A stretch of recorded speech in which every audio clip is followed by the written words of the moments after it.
Bismillahirrahmanirrahim.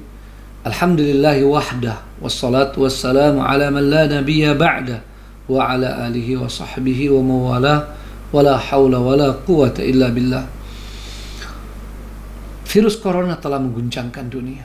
Betapa tidak, virus ini menyebar dengan sangat cepat dan dalam waktu singkat telah menyebar di sebagian besar belahan dunia dan telah membawa korban yang tidak sedikit pula. Dan sampai hari ini telah banyak pembahasan tentang virus corona ini. Dan karena itu kita ingin mengingatkan kaum muslimin dan umat manusia secara umum bahwa virus ini tidak terlepas dari ketentuan dan takdir Allah Subhanahu wa taala yang Maha Kuasa, yang di tangannya lah segala sesuatu dan kepadanya kita akan kembali. Jadi jangan menggampang-gampangkan masalah, ya.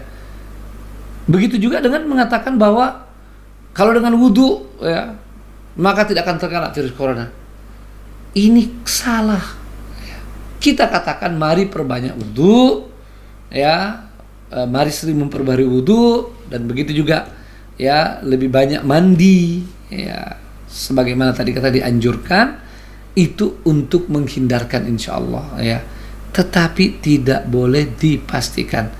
Artinya kalau suatu saat ada orang yang rajin berwudu, ya, rajin ibadah, atau bahkan ustadz, ulama terkena penyakit ini, maka dia adalah sesuatu yang wajar terjadi karena itu semua tidak terlepas dari kehendak Allah Subhanahu wa ta'ala. Dan itu bahagian daripada tawakal, ya.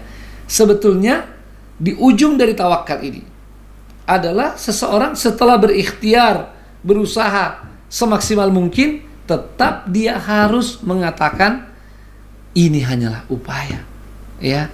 Ini hanyalah sebagai sebuah ikhtiar manusiawi.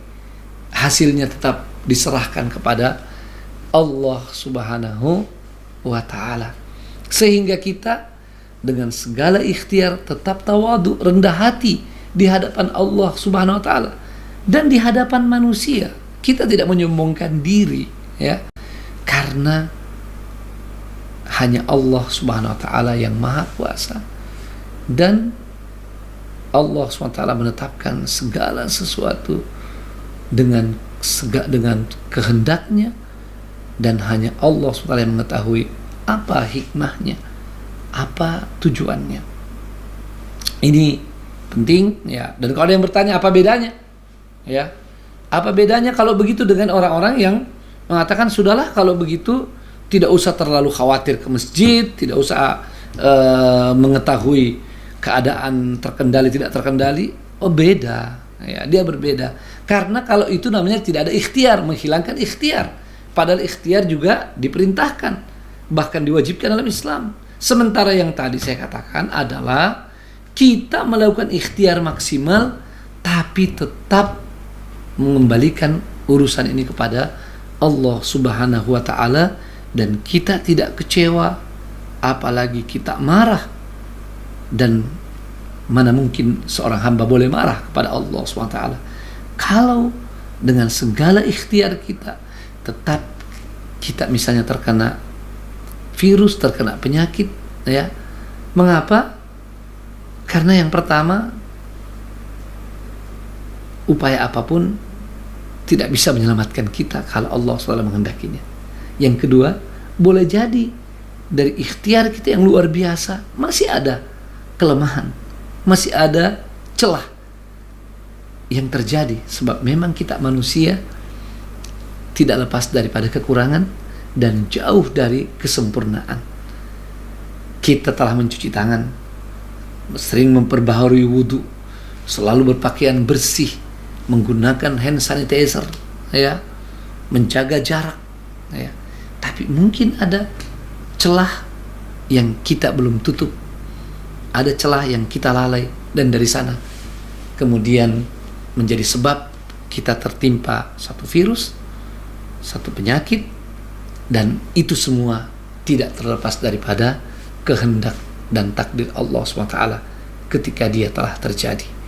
Kita mengetahuinya setelah dia terjadi dan meyakininya bahwa itu adalah kehendak dan takdir dari Allah Subhanahu wa taala.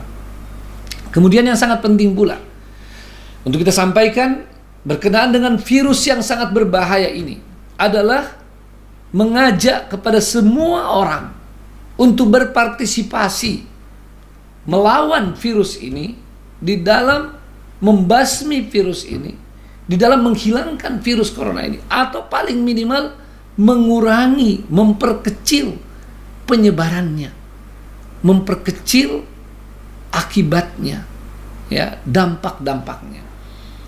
Dan ini menyangkut semua orang yang punya kemampuan, punya kesempatan.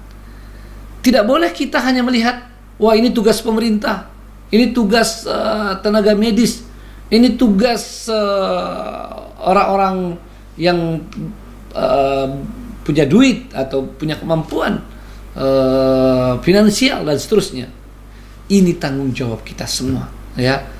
Dimulai daripada setiap pribadi mengikuti pola hidup sehat, bersih, ya. Lalu kemudian menjaga jarak antara kita, menjaga